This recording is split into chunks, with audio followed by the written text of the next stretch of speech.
우리 기독교 2000년 역사 가운데에 수많은 믿음의 선진들이 있었습니다.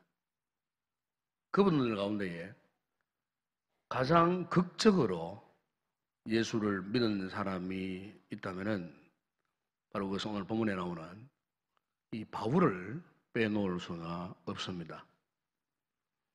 오늘 본문을 보게 되면 이 바울이 어떻게 그런 극적인 인생의 전환점을 맞이하게 되었는지, 그가 예수를 믿고 난 뒤에 얼마나 변화된 삶을 살게 되었는지, 그리고 바울의 이 같은 회심을 통해서 오늘 살고 있는 우리에게 어떤 무엇을 교훈하고 있는지를 찾아볼 수가 있습니다.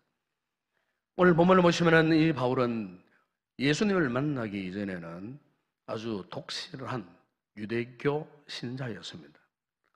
유대교를 위해서라면 생명까지도 불사할 만큼 그는 아주 철저하게 유대교로 무장된 젊은 청년이었습니다.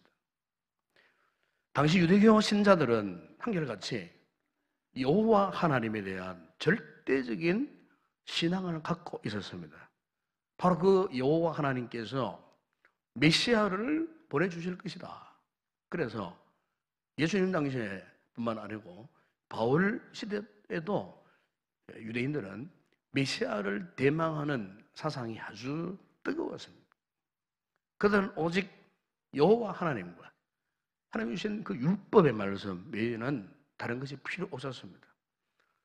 당장 그들이 민족적으로 지금 로마에게 압제당하는 이 시점에서 어쨌든 하나님이 보내주시는 메시아가 와야 자기들을 로마로부터 해방될 수 있다라고 하는, 그래서 메시아, 다시 말하면 영적인 영웅을 기다리면서 그들은 아주 율법에 아주 충실한 그와 같은 신앙생활을 하고 있었습니다. 바로 그들 가운데 바울은 누구보다도 유대교 신앙이 골수에 뿌리 박힌 철저한 유대교 젊은 청년 신자였습니다. 그래서 그의 세상이 이렇게 철저하다 보니까 인근에 들려오는 갈릴리, 나사렛 출신의 초라한 목수를 메시아라고 추정하는 사람들을 볼 때 그 마음에 치밀어 오르는 분노를 참을 수가 없었습니다. 그의 상식으로는 천한 저 갈릴리 나사렛 동네에서 교육도 한번 제대로 받지 못하고 30살이 되도록 집안에서 복수 일만 했던 그 젊은 청년을 메시아로 받아들인다는 것은 상상도 할 수 없는 그런 일이었습니다. 더욱이 그 예수가 십자가에 죽었다가 다시 살아났다고 하는 말은 바울로 하여금 더욱 울분을 참지 못하게 했습니다. 그래서 결국 이 도가 지나쳐서 이 바울은 예수를 믿고 복음을 전하는 초대교회 집사 가운데 스데반 집사를 돌로 쳐 죽이는 주동자가 되었습니다. 그것으로도 분이 풀리지 않았습니다. 예루살렘에 있는 1세기 초대 교회의 모든 그리스도인들을 잡아다가 끌어다가 죽이고 가두기도 하고 채찍질을 하기도 하고 엄청난 박해를 가했습니다. 그야말로 광적으로 그리스도인이라면 누구나 할 것 없이 다 사로잡아서 죽이고 싶은 것이 그 당시 바울의 심정이었습니다. 이 같은 무서운 박해의 주동자였던 이 바울이 이제는 예루살렘으로 국한하지 않고 예루살렘에서 75km 떨어져 있는 다메섹 지역에 있는 예루살렘 핍박을 피해서 도망친 그 그리스도인들을 추종해서 기어코 그들을 다 잡아내어서 죽이고 처단하고 그들을 옥에 가두기 위해서 그의 부하들을 이끌고 이제 다메섹으로 가는 그런 도중이었습니다. 거의 다메섹에 도착할 지점이었는데 갑자기 하늘에서 아주 강력한 빛이 바울을 둘러쌌습니다. 너무나 강력한 빛. 너무나 놀라서 그만 바울이 그 땅바닥에 떨어져 거꾸로져 버렸습니다. 고개를 들 수 없는, 정신을 차릴 수 없는 엄청난 강력한 빛이었습니다. 한동안 멍하니 쓰러져서 웅크려 있던 이 바울이 눈을 떠서 주변을 이렇게 둘러보니까 바로 자기 앞에 어떤 분이 서 계시는 것을 느꼈습니다. 그래서 바울은 자신도 모르게 주여, 당신은 누구십니까? 너무나 놀라 물은 겁니다. 바로 이 질문에 대해서 앞에 서 있는 그분이 대답을 합니다. 나는 네가 박해하는 나사렛 예수니라. 이 질문 앞에, 이 대답 앞에 바울은요 너무나 큰 충격을 받았습니다. 한마디로 정신을 잃어버린 사람처럼 되어서 땅바닥에다 얼굴을 대고 일어나지를 못했어요. 왜냐하면 지금 자신이 진행하려는 것이 무엇입니까? 바로 나사렛 예수를 믿는 사람들을 죽이기 위해서 가는 길이었습니다. 그런데 이 길 노중에 바로 그 나사렛 예수 장본인이 나타나가지고 그것도 밝은 빛 앞에 자신을 완전히 꼬꾸러뜨린 상태에서 고개를 들지 못하는 그런 상태에서 그분이 대답하기를 나는 네가 박해하는 나사렛 예수니라. 여러분, 사도 바울의 그동안의 삶이 완전히 깨어지고 변화의 시발점이 바로 이 지점이었습니다. 바울이 그가 가지고 있었던 잘못된 관념들, 사상들, 유대계 사상들, 철학들, 세상 초등학문으로 얻어진 세상 지식들, 자신의 잘못된 열정, 열심, 이런 모든 것들이요, 나는 네가 박해하는 나사렛 예수니라. 주님의 엄연한 존재하심과 말씀하심을 듣는 이 순간 마치 썩은 고목나무가 쓰러지듯이 그의 삶이 완전히 와르르 그냥 무너져 버린 거예요. 한참을 땅바닥에 얼굴을 대고 엎드려 있다가 입술을 열고 다시 그분께 첫 마디가 물은 것이 뭐냐면 주님, 내가 무엇을 해야 합니까? 그러자 주님께서 말씀했습니다. 일어나 다메섹으로 들어가라. 네가 어떻게 해야 할지를 거기서 누가 가르쳐 줄 것이다. 이 말씀을 마치자마자 그 강력한 빛이 사라지고 그리고 예수님 동시에 사라졌습니다. 눈을 뜨려고 하는데 앞이 보이지 않습니다. 너무 강력한 하나님의 영광빛 앞에 성경에는 그의 눈에 비늘 같은 것이 가려져가지고 앞을 볼 수 없었어요. 그리고 같이 가던 이 동행자들이 바울을 부축해서 다메섹으로 들어갑니다. 사도행전 9장에 보게 되면은 그가요 어느 골방에 들어가가지고 3일 동안 식음을 전폐하고 눈물을 흘리며 가슴을 치면서 자신의 어리석음과 자신의 그동안의 무모함을 탄식하면서 회개하는 그런 시간을 가졌습니다. 성령께서 3일 후에 아나니아라는 선자를 바울에게 보내었습니다. 아나니아가 그에게 안수를 하고 세례를 받고 그리고 그 순간 이 바울이 그리스도인들을 비판했던 이 바울이 이제는 자신이 오히려 그리스도인이 되어 하나님 앞에 은혜를 받고 성령의 충만한 은혜를 받는 그 순간에 그의 눈을 덮어서 벌보지 못하게 했던 비늘이 사라지고 다시 세상을 볼 수 있게 되었습니다. 참으로 희한한 역사를 경험한 것입니다. 그렇게 폭행자였던 바울이요, 그 짧은 순간에 예수 그리스도를 만나는 살아계신 부활의 주님의 임재를 경험하는 그 순간에 그의 인생이 전격적으로 변화되어지는 이런 회심의 놀라운 역사를 그가 경험한 것입니다. 이후부터 그는 철저한 완전한 예수의 사람이 되었습니다.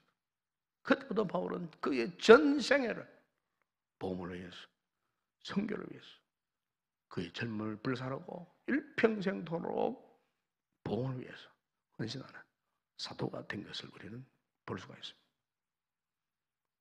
그가 마지막 생애는 로마에 갔습니다.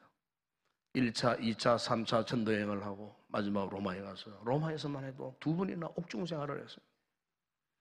그가 마지막 2번째 감옥 생활을 하다가 결국 바울에게는 로마 시민권이 있었거든요.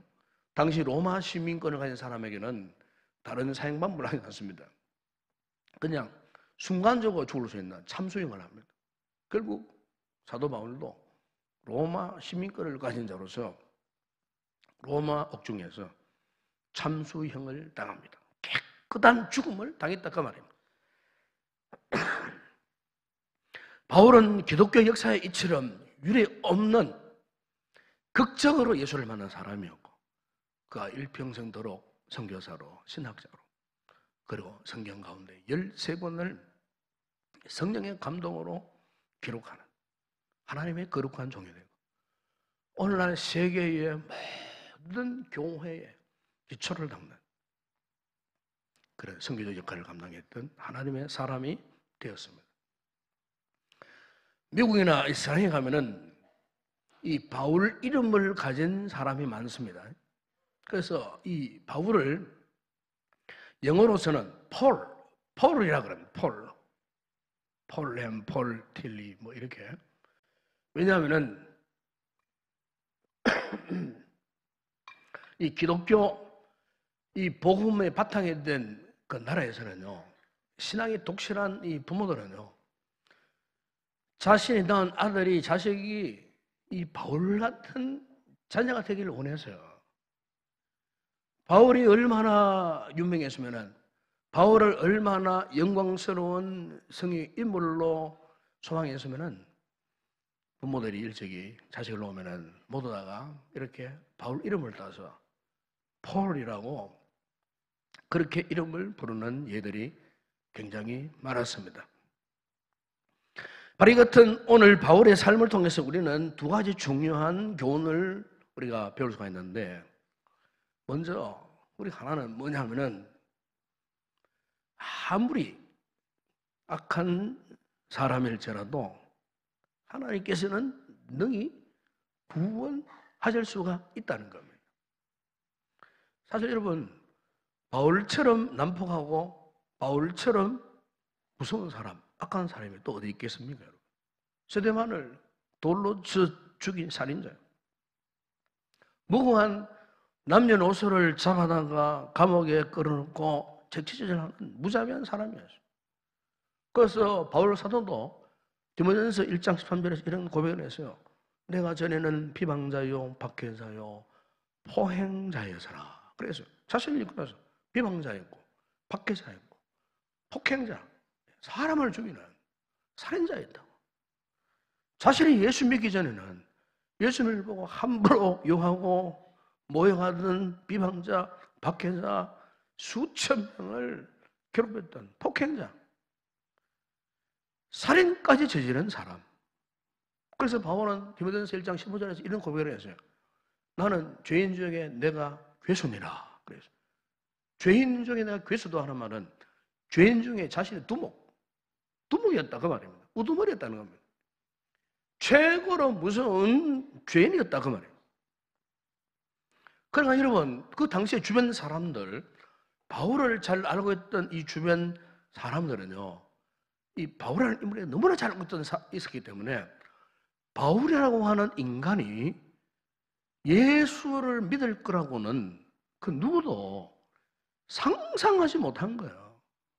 왜냐하면 바울과 하나님과의 관계에서 볼 때 바울은 무서운 죄인이었어요. 네? 그러므로 누가 보아도 저 사람은 절대로 예수 믿는 사람 아니야. 절대로 저 사람만큼은 하나님이 저를 구원시키지 아니할 거야. 다른 사람 다 예수 믿어도 저 바울은 절대로 예수를 믿을 수가 없어. 저런 사람이 어떻게 예수를 믿겠나? 아예 사람들이 마음에 낙인을 찍어버린 거예요. 완전히 부정적인 눈으로 바라볼 수 없던 그런 사람이었어요. 심지어 예루살렘 최대 사도들까지도 바울이 회심했다는 소식을 믿었습니까? 믿지 않았어요.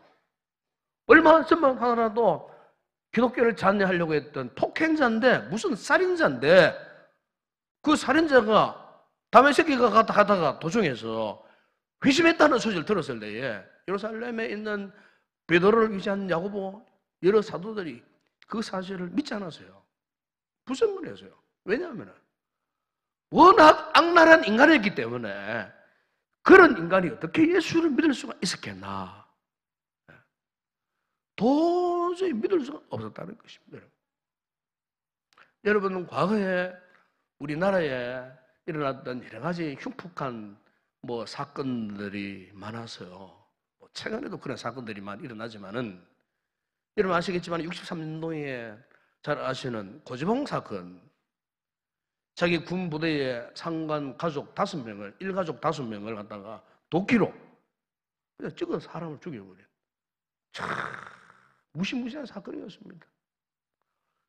75년도에 여러분 김대두 사건 아시지 않습니까? 김대두 55일 만에 17명을 사람을 죽여버린 우리나라 최초의 연쇄 살인범 김대두 사건. 90년대 중반에 여러분 아시겠지만은 그 지존파 사건, 그 두목 김규환, 이 일당들이 지나가는 사람들, 특별히 잘 사는 부자들만 골라가지고 충청도 그 살인방에 끌고 가고 사람을 무자비하게 인육까지 먹었다고 할 정도로 무시무시해. 그야말로 김일성 이하의 그런 모습으로 살았던 그 사람들. 그런데요, 그들이요 장수가 되어가지고 감옥 생활하는 가운데에 그 누군가에게 전도를 받았어요. 예수의 복음을 받아들였어요. 예수를 믿게 되었어요. 구원의 선물을 그들이 받게 되었어요. 무서운 범죄자들이잖아요. 그들이 누군가가 전해주는 복음을 그들이 알고 그들을 받아들이고 믿음으로 그 무서운 흉폭한 범인들이, 죄인들이 예수님의 십자가를 발견하고 눈물을 흘리고 철저하게 회개하는 이 같은 역사가 일어났다는 거예요. 고지봉 같은 사람은 구원받은 주 은혜가 너무나 놀라워서 교도소장이 허락을 받고 감옥 안에 다니면서 수백 명의 죄수들에게 전도해서 예수를 믿게 하는 그와 같은 놀라운 역사가 일어났어요.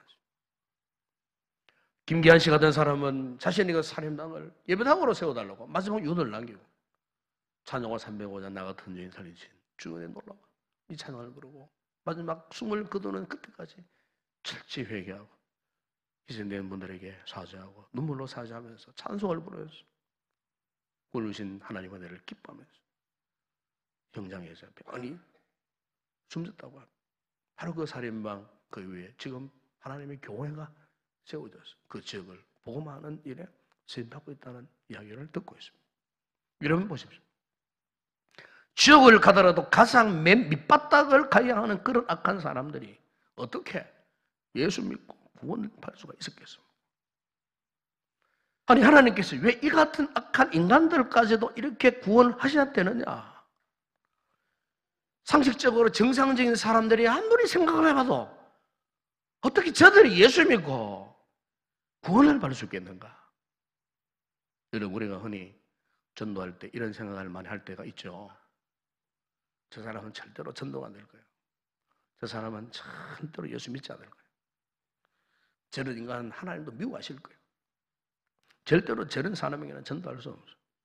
우리가 전도하다 보게 되면은 이런 선입관, 잘못된 선입관, 잘못된 고정관념 때문에 우리가 전도하는 일에 있어서 방해받을 때가 많이 있어요. 그러나 여러분, 하나님의 이 구원 섭리는 우리 인간의 생각이나 우리의 상식이나 우리의 판단을 초월하신다는 사실을 우리는 알아야 됩니다. 왜냐하면 우리의 생각과 하나님의 생각은 다르기 때문에 그렇습니다. 그래서 여러분 일찍 예수님께서도 마태복음 21장 31절에서 말씀하시기를 내가 진실로 너희에게 이르노니 세리들과 창녀들이 너희보다 먼저 하나님의 나라에 들어가리라 그랬습니다. 당시 이 율법주의자들, 바리새인들은 아무도 예수를 믿으려고 하지 않았어요. 그런데 창기들은 예수님을 믿었어요. 세상에서 사람 취급받지 못하는 죄인이라고 하는 세리, 이 세리들은요 예수를 믿고 구원을 받았어요. 이 같은 사실은 오늘날에도 마찬가지예요. 바울과 같은 살인자를 주님은 구원하셔요. 사람들이 볼 때는 도무지 가능성이 없다고 낙인 찍은 사람들이 어쩐 일인지 예수 믿고 그의 삶에 변화가 일어나면서 십자가 앞으로 돌아오는 거예요. 변화된 삶을 살고 있는 거예요. 전혀 상상하지 못한 일이 예수의 보험을 통하여서 그 생명, 그 영혼들이 돌아와 구원받는 그런 놀라운 역사를 우리가 보게 됩니다. 어디에서? 전도의 현장에서 볼 수 있어요. 그래서 오늘 이 바울의 삶을 통해서 또 하나 얻을 수 있는 이 교훈 가운데 하나가 바로 이겁니다. 하나님이 구원하시려고 할 때는 인간은 결코 거부할 수 없다는 겁니다. 이것을 다른 말로 표현하면 하나님의 절대 주권을 말합니다. 절대 주권. 여러분, 바울은요 예수 믿을 생각조도 하지 않은 사람이었어요. 그러니까 하나님께서 다메섹 도상으로 가서 그 다메섹 도상에 예수 믿는 사람들을 핍박하려고 마지막 그 잔존 세력들을 다 끄집어 끌고 와서 죽여버리려고 완전히 멸하려고 이렇게 살기 등등해서 가는 그 바울을요 하나님이 직접 개입하신 거예요. 직접 그걸 거꾸로 들어버렸어요. 그러니까 사도 바울은요 자의적으로 예수를 믿는 사람이 아니에요. 타의적으로 하나님이 강권적으로 그를 그냥 거꾸로 들어버린 거예요. 그를 지배해버린 거예요. 바울이 예수 믿고 싶어서 예수 믿는 사람 아니에요. 하나님께서 믿게 하신 거예요. 여러분, 우리가 전도하다 보게 되면 하나님이 이 같은 절대적 주권의 역사를 경험하게 돼요.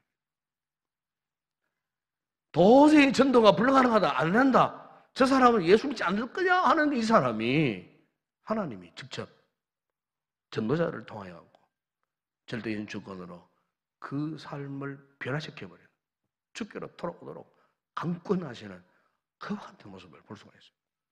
로마서 9장 15절에 보면은 내가 긍휼히 여길 자를 긍휼히 여기고 불쌍히 여길 자를 불쌍히 여기리라 말씀하지 않았습니까? 무슨 말씀입니까? 하나님의 주권, 하나님이 마음대로 하신다고 말이에요. 그분이 원하시는 것은 그분이 마음대로 다 하실 수가 있는 거예요. 여러분, 우리가 전도 현장에 그렇습니다.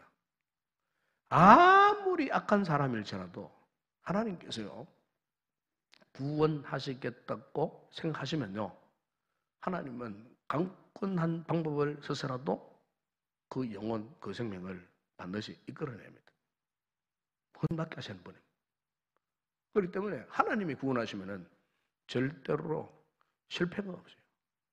하나님이 계획하신, 하나님의 영적인 시야에 들어온 그 생명은 하나님이 어떤 방법을 동원해서라도 그 생명을 반드시 이끌어내는, 이런 바로 이것이 하나님의 절대 주권입니다. 그런데 이와는 다르게 하나님은 그냥 버려두시는 영혼도 있습니다. 저 사람은 착하고 배우기도 많이 배웠고 선행도 하고 아마 복음 전하면 바로 아마 예수 믿을게요 하고 반응할 사람 같은데 아주 착한 사람, 선한 사람. 그런데 이상하게 그런 사람들에게 전도를 하면 이상하게 안 믿어요. 거부해요. 돌아서질 않아요. 예수의 복음에 대해서 전혀 묵묵부답, 전혀 반응이 없어요. 왜 그럴까요? 그 영혼들 가운데는 이미 하나님이 버리신 영혼이었어요. 신학적으로 유기 상태에 있는 영혼들이었어요. 그렇기 때문에 우리가 전도자들이 이런 사람을 만났을 때에 전도하다가 실망하거나 절망하거나 포기해서는 안 된다는 것입니다. 왜냐하면 영혼 구원은 우리가 하는 것이 아니라 하나님께서 당신의 마음대로 하시는 거예요. 하나님의 절대 주권. 비록 수고는 우리가 할지라도 마지막 그 영혼을 건져내는 일은 그분께서 하시는 절대적인 사역. 바로 이것이 여러분 전도라는 것입니다. 그래서 우리가 성경을 보게 되면은 나 한 사람을 위해서 하나님께서 어떻게 하셨는 줄 아십니까, 여러분? 에베소 1장 3절에 7절에 보면 사도 바울이 이런 고백을 합니다.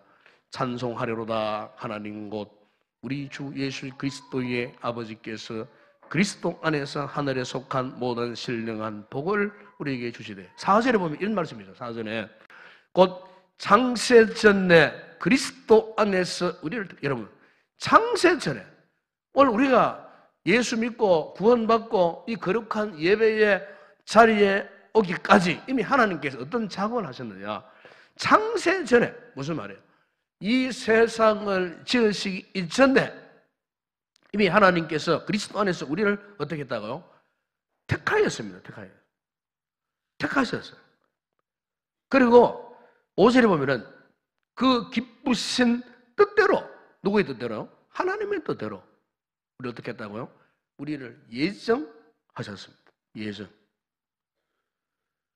여러분 우리가 구원받고 싶다고 아무나 구원받는 거 아니에요. 예수 믿고 싶다고 아무나 예수를 믿을 수가 없어요. 하나님께서 택하시고 하나님께서 예정하시고 하나님께서 불러주시는 자들만이 이 구원의 은총을 누릴 수가 있는 거예요. 이 하나님의 절대 주권. 이 은혜를 입어야 우리가요 그 은혜의 풍성함 속에서 예수의 피로 말미암아 속량받은 이 죄사함의 기쁨의 삶을 누릴 수가 있다는 것입니다. 그렇습니다. 하나님의 자녀가 되고 구원을 받는 이 모든 이 일은 전적으로 하나님이 하신다는 것입니다. 그렇기 때문에 아무리 흉악한 사람일지라도 하나님의 은총을 입으면은 그 영혼은 반드시 예수를 믿게 된다는 겁니다. 김대도가 그랬고 고재명이 그랬고 김기한 씨가 그랬어요. 인간의 생각으로는 도무지 구원받지 못할 것이라 생각한 그 사람들이 구원을 받는 거예요. 그들이 자기 힘으로 구원받았겠습니까? 자기 노력으로 구원받았겠습니까? 아니에요. 전적으로 하나님의 은혜로 하나님의 절대 주권이 그들을 구원하였다는 것입니다. 우리가 전도 현장에서 이 사실을 반드시 기억해야 할 줄로 믿습니다. 전도는 이 하나님의 절대 주권에 순종하는 믿음의 행위입니다. 예수님께서도 이 구원의 계획에 순종하셨습니다. 하나님의 큰 사랑에 감동하셨습니다. 십자가에서 자신의 생명을 아끼지 아니하시고 보배로운 피를 흘리시며 희생의 죽음을 당하심으로 기어코 우리를 이렇게 구원해 주셨다는 사실입니다. 그렇기 때문에 우리는 누가 이 사실을 꼭 기억해야 됩니다. 우리가 이렇게 구원받은 것처럼 비록 아무리 악한 사람일지라도 하나님의 이 놀라운 은혜의 복음 앞에 나오면은 구원의 은총을 받는다는 사실이에요. 그리고 또 하나는 그분 앞에 굴복하기만 하면은 사도 바울처럼 하나님의 절대적인 구원의 은총이 그의 삶을 지배하고 변화시킨다는 것입니다. 그걸 이 시간 우리는 기억해야 됩니다. 하나님께서는 지금 이 순간에도 구원받은 우리 성도들을 통하여고 아직 구원받진 영혼들 가운데에 바울과 같은 그 어떤 악한 사람이라 할지라도 우리를 통해서 반드시 그들을 불러내시기를 원하신다는 것. 바울이 주님의 음성을 듣고 변화되었듯이 우리가 복음을 전할 때에 그들 역시도 주님의 음성을 듣고 변화되어지는 그런 놀라운 구원의 축복을 누리는 자녀가 될 수 있다는 사실입니다. 우리 교회가 이 전도 축제를 이제 마지막하고 다음 주일날 동원 조주를 하고 있습니다. 우리 전도자들이, 우리 성도들이 한 해 동안 정말 열심히 헌신하셨습니다.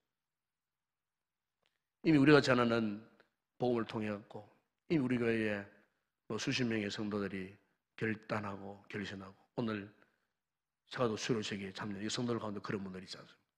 예수를 믿고 결심합니다. 이것은 하나님의 특별한 은혜입니다. 오늘 세가족 수료하시는 성도들 마찬가지입니다. 여러분들 이 자리에 앉아있는 것은요, 하나님의 절대적인 구원의 은총. 내가 믿고 싶어서 믿게 된 것이 아니에요. 바울이 에베소 2장 8절에서 말씀하지 않았습니까? 너희는 그 은혜에 의하여 믿음으로 말미암아 구원을 받았어요. 이것은 너희에게서 난 것이 아니요 하나님의 선물이에요. 이 하나님의 놀라운 구원의 선물을 주셨다는 것입니다. 이 하나님을 찬양하고 구원받은 우리가 참으로 이와 같은 믿음의 자세를 갖고 아무리 악한 사람에게도 그냥 우리가 포기하지 않고 지나치지 않고 그들에게 복음을 전해서 반드시 그 생명들이 이 같은 놀라운 복음의 은총 앞에 나와서 구원받는 그 기사를 나타낼 수 있도록 우리 교회가, 우리 성도들이 끝까지 이 전도의 이 귀한 사명을 감당해야 할 줄로 믿습니다. 기도하겠습니다. 거룩하신 아버지 하나님, 바울과 같이 이렇게 처절하게 악한 인생도 주님이 그 인생에 개입하실 때에 그를 거꾸로 틀으시고 변화시키시고 우리가 상상하지 못하는 아버지 복음의 큰 주역으로 쓰임받았던 것처럼 아버지 우리가 복음을 들고 아버지의 저 많은 영혼들에게 나가 복음을 전할 때 바울과 같은 그런 생명들이 우리의 삶의 주변에 많이 있습니다. 전도할 때 결코 우리가 잘못된 선입관이나 잘못된 고정관념으로 이런 사람들을 피하지 아니하도록 무시하지 아니하도록 오히려 하나님이 주권적으로 역사하시면 복음의 능력이 나타난다는 사실을 분명히 알고 어떤 악한 자일지라도 그 앞에 나아가 주의 복음을 담대하게 전하여 그 생명들을 주님 품으로 인도하는 아름다운 복음의 축복된 전도자들이 되어질 수 있도록 은혜를 베풀어 주시옵소서. 예수님의 이름으로 기도드리옵나이다. 아멘.